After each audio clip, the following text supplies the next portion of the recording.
Welcome home. I'm Dr.Thema, a minister, licensed psychologist, and sacred artist. And this is Homecoming, a podcast to facilitate your journey home to yourself. While I will provide weekly inspiration and mental health tips, this podcast is not the same as personalized therapy. I'm so excited you're on the journey. If you want to request specific topics or to submit a poem for me to read on the podcast, email me at homecomingpodcast@gmail.com. Also, to build our community, don't forget to like, subscribe, and share. Let's begin. Welcome home, Cojourners. I'm glad you're here for another episode, and I'm appreciative we have a poem submission for this week, and this poem comes from Raven Wilkerson, and the poem is entitled Shade. I was in the eye of the storm for so long. I became used to fighting the strong winds and downpours. One day the sun appeared, a strong sun, one like I had never experienced before. But I couldn't embrace it like I wanted to. My eyes couldn't take how bright it was. My skin wasn't prepared for the rays. All I wanted was some shade. I needed a place where I could protect myself from the heat of the sun, but still enjoy its warmth. A place where I could feel the energy of the sun, but not spiral out of control.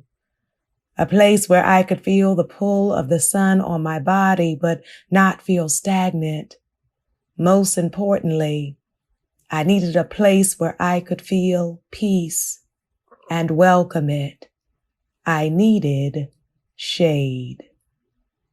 Oh, so beautiful, Raven. Thank you so much. This is a really powerful poem, and it reminds me of working with trauma survivors, especially those who have experienced long-term trauma.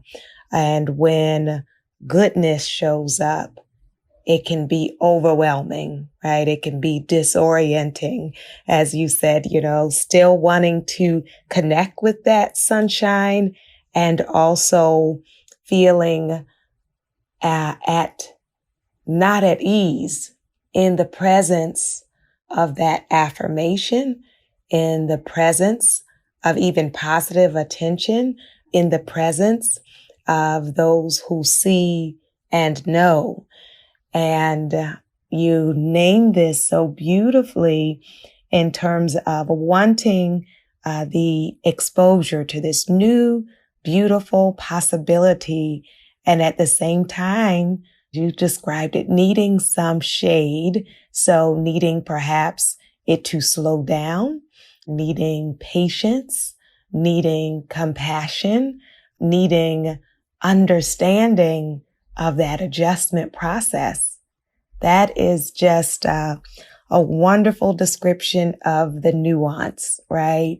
And so I invite you all to reflect, as Raven has given us this piece, what has it been like for you shifting out of unhealthy circumstances to healthy, shifting out of dysfunctional patterns to functional patterns? I think about a job that I had, which was just a mess, you all. This job was ridiculous. And so then when I shifted from one job to another, it was important for me to be able to detox, right? To be able to release, to even take an extended sacred pause. So I didn't actually jump from one job to the next. I took a break in between. And that processing is so important so that you can then receive that sunshine, right? To receive that sunshine. So this is beautiful and something for us all to think about. All right. I want to shift to our topic for today, which is being an encourager, or being an encouraging person. This really came to me both from my personal sphere and my professional sphere in the last couple of weeks, being in conversation or in sessions with multiple people who describe a lack of support, who describe a lack of encouragement, who have people in their lives, but not those who really encourage them or show up for them. And it struck me that some people never learned how, right? Never really saw encouragement modeled. And, I will share with you all, I was blessed to be raised by parents who were both verbally affirming. And so it has always come pretty easy to me to express to people what I feel or think about their abilities or possibilities or their gifts. But I recognize that many people, that has not been their experience. And so they either may have grown up with silence, or grown up only with perpetual criticism. And so they know how to critique, or they even know how to tell people off or curse people out because that is what they grew up hearing. But when they didn't grow up with words of affirmation, sometimes they can feel uncomfortable. I've even had people say they feel fake when they're saying these things just because they're not used to even hearing them. And it's important for us to learn it, even if it does not initially feel authentic, that when I come home to myself, my healed and healing self, it can flow more from that place so that the people who I encounter, the people I'm in relationship with, the people that I am seeking to encourage, that they can feel that, right? That they can receive that. So I invite you as we begin this topic to take a moment and just reflect on who are the people who have been an encouragement to you, who believe in you, who cheer for you, who are excited about you and your life, your vision, or your goals, or your projects. Who were those people in the past, and who are those people in the present? And so it might be the same people, or maybe it's changed, right? And then I want us to consider the flip side, not who does that for us, but who do we do that for, right? Who are the people that you are intentional about wanting to encourage, right? That may be romantic partner. It may be your friend. It might be your children, your teacher. It might be your students. If you're in ministry, it may be those you minister to. And for some of you, you may be intentional about doing that with strangers, right? I think many people have a beautiful gift with that, not in a predatory way, but just when they see people in public, can openly affirm and appreciate of saying like, oh, that's beautiful, or you look nice, or you did a great job with that. Even if you're not my best friend, I can just acknowledge what I see, right? What I see in terms of people's gifts and abilities. So encouragement is so important. And those of you, and I think this is probably all of us, who have ever had periods of your life where the encouragement wasn't there, you understand what a difference it makes. There is this gospel song called Encourage Yourself, right? And that is important, to be able to encourage yourself. And what a beautiful thing it is when we also have community or connection with people who are encouraging as well, right? And so I invite you to think about ways you can be a source of encouragement. And I want to tell you some strategies, some approaches to that, which are very important. And the first one I want to start with is less coming to mind for some people. What do I want to say? Less evident, maybe not the first thing you would think of. And that is facial expressions. This is so important because sometimes we can give people lip service, right? You can just say like, oh, like, good job, or yeah, that was great. But like the tone and the facial expression and the body language is communicating like, I don't care. I'm not really interested. It doesn't matter, right? That can be written all over our faces. Those of us with very, who express a lot, very expressive faces. And sometimes even if you don't think you express a lot, when people know you well, they can read those expressions. And so what a difference it makes when we have a genuine smile for people, when we nod as people are sharing things that are important to them, when we indicate interest with our eye contact, with our body language, right? As opposed to, if my arms are crossed, my legs are crossed, I'm looking skeptical, or I'm barely making eye contact, or I'm looking bored, right? And so to learn how to express your feeling of encouragement, right? And I want to name, for some people, culturally, may have grown up with the idea that we don't want to raise children who are going to be weak. And so with the thought of trying to raise someone who's strong, they don't give any kind of kindness, right? Because they think kindness is going to make the child weak, which is not true, right? When we're constantly harsh with people, thinking that's just helping them to have high standards, well, there's a cost to that. Right? I think we have to release this either or thinking that I'm either going to be a kind parent or a stern or strict or a parent with expectations. And we can have both, right? There can be standards and warmth. And so I invite you to think about being intentional this coming week, starting to even monitor yourself, right? To take note within yourself of how do I visibly and visually demonstrate my encouragement, right? They have these videos going around on social media where the kids come out on stage for their recitals, and first they're kind of scanning the crowd and they don't see the parents or guardians. And so, they're just looking kind of down. And then when they spot, the parent or the support person, like they light up, right? They light up. And so, you all can think of one or the other. You can think about times in your life where no one showed up for you and what that felt like. And you can think about times in your life where you had someone sitting there, someone who was present, who believes in you and cares about you, and is cheering for you.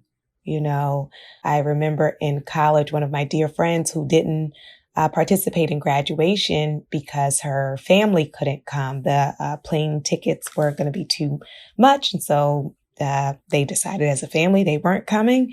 And so she, didn't participate.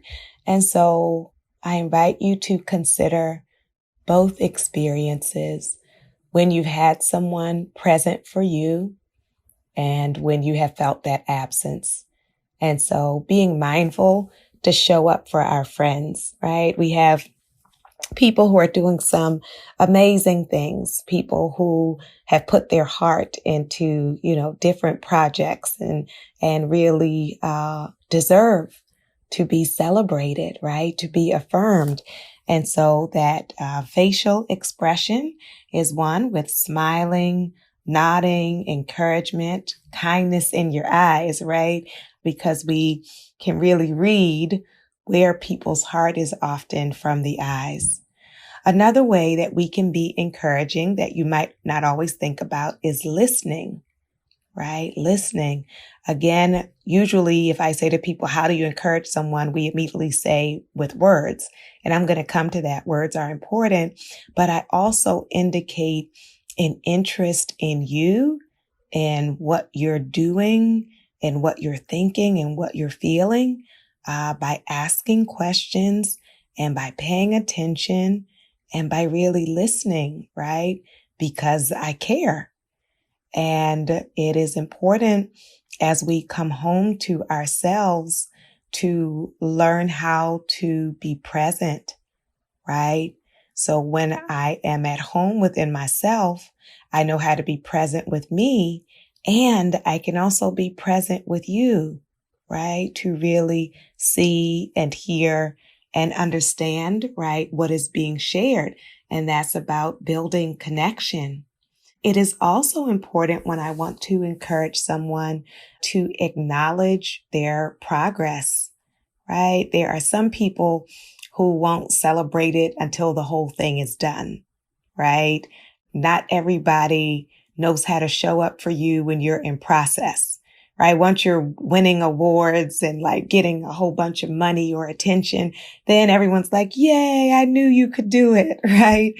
But when you have taken the steps along the way, toward starting your business, toward writing your book, toward creating whatever your project is, toward working toward owning your own home, whatever it is that you are aiming for, it is encouraging when people notice the small wins before the big win, right? To really be able to say, I see you.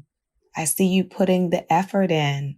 I see that you've been consistent with going to therapy, or, you started going to the gym months ago and, you just went today and so many people stopped going. So like, I see that, or I see, the progress that you're making around your way of relating, right? Sometimes, let's say you have made a request of someone, some way you would like them to change or grow and adjust, and they may not have it perfectly yet, but you can see that they are putting forth the effort. And so we want to be able to acknowledge that, right? To encourage that, because sometimes we give people the impression that it's a no-win situation, right? That no matter what, it will never be enough. So can you see and acknowledge and appreciate the progress that people have made? It's also important, as we are noticing these things and sharing it verbally, that we give praise both personally and publicly. What does that mean? It means when we're one-on-one, I'm going to say to you what I notice and what I see and what I appreciate about your progress. And also, if we are in community with other people, if I have your permission, if it's not, a secret project or something, I am free to sing the praises of your progress in the presence of others, right? To let them know that I see you, that I celebrate you, that I want us as a community or as a family to encourage this person, right? Who, you have a child who has been struggling, with their grades. And in one of the classes, the grade is going up, right? Maybe not the other ones yet, but you see in this one that the grades are improving. So I want to sing their praises, right? I want to talk about encouraging their efforts, that they've been studying more, turning in the homework more, paying attention better in class, not getting notes sent home for behavior, right? We want to encourage the progress personally and publicly, one-on-one and publicly. And I invite you to think about that in your relationships, because sometimes we only tell other people bad things, right, about others. And then people can have a very slanted idea of who this person is and what this relationship is, right? So it's not that you can only talk about the things that are working well. If there are problems, definitely address those. And at the same time, it is a beautiful thing for people to be acknowledged for the progress that they are making. whether that progress is related to you or that progress is about something else going on in their life, right? It is helpful to also be able to tell people the ways in which they have inspired you, right? There are those who don't even know the impact that they have in your life. And they might be so hard on themselves because they have in their minds where they're trying to get.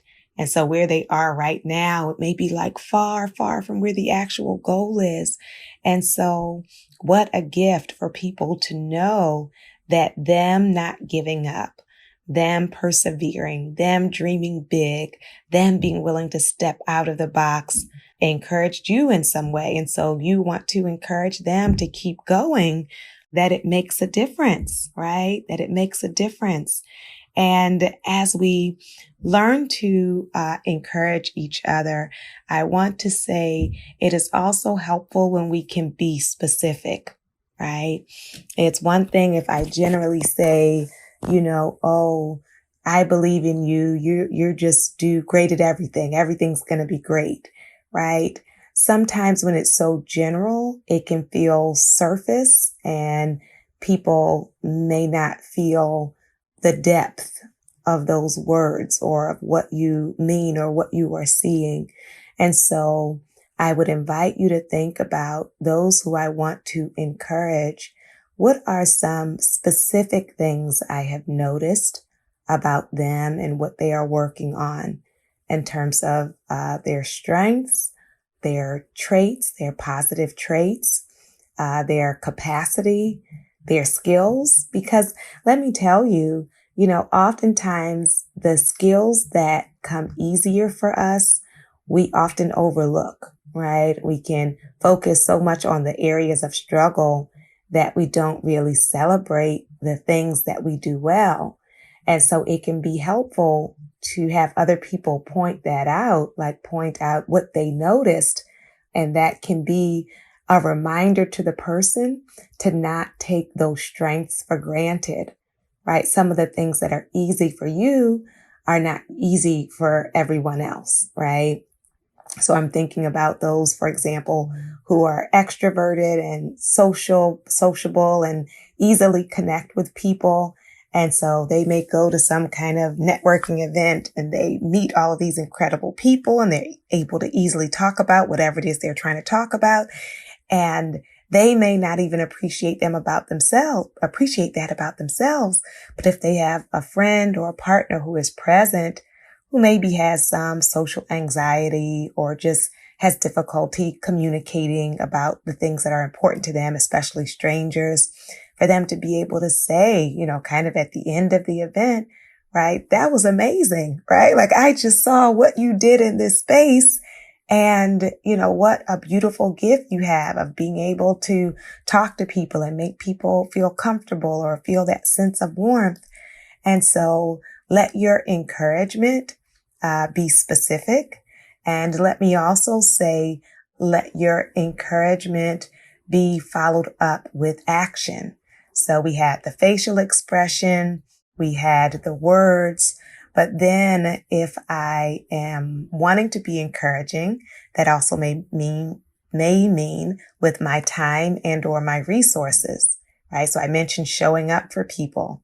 So someone has been working on some big project, to the best of your ability to try to show up for them because your presence will be a source of encouragement. If they are raising money for something they're trying to do, one of the ways I can show I believe in this dream or in this vision is to invest in it, right? To donate, to support it. And if I don't have the money at the time, are there other things that I can give to help support the vision, right? Whatever it is they are working toward. And so let our encouragement show up in multiple ways. And then I want to name to let it be consistent, right? To let it be consistent. Sometimes, as I mentioned, people will celebrate you at the end, or sometimes there are those who will celebrate you like the day you announce the vision. But then it can take some time, depending on what you're working on. This can really be, a long-term effort. And so to be one of those people who continue to encourage, who don't forget, right, that this person is putting in a lot of effort, time, perhaps their own resources, trying to make something happen, right? I was talking to a woman today who's working on a documentary, and she already knows it's going to take years. It's already taken years because of the pandemic. And, she was just sharing to get all the footage she's going to need. This is like a long-term project, but like the vision for it is so beautiful and so significant. You want people who have that vision to keep going, right? To keep at it. And so, to not let our encouragement only be in the beginning or in the end, but just from time to time to be able, to check in, to speak up about the importance of what people are working on. And then I want to name, at the ending, or, the culmination, to sincerely be able to celebrate people. Do you know that there are those who feel they have to hide their good news because people won't be happy for them, because they have people in their life who are jealous, or people who are so focused on why wasn't it me, or people who are so miserable that it's hard for them to have joy for another person? And so for me to be encouraging means also like that I can sincerely, deeply, truly celebrate you, right? Celebrate your wins and what you have done and what you have accomplished. And in this way, my encouragement can be healing. And I'm going to take it full circle to our poem in the beginning from Raven. To be that sunshine. So many people have had their parade rained on, right? That they are used to when something good happens for them, that people are not happy for them. And I hope you will be one of those people who are at home enough within yourself that you can celebrate the homecoming of others. I invite your soul to tell your heart, mind, body, and spirit, welcome home.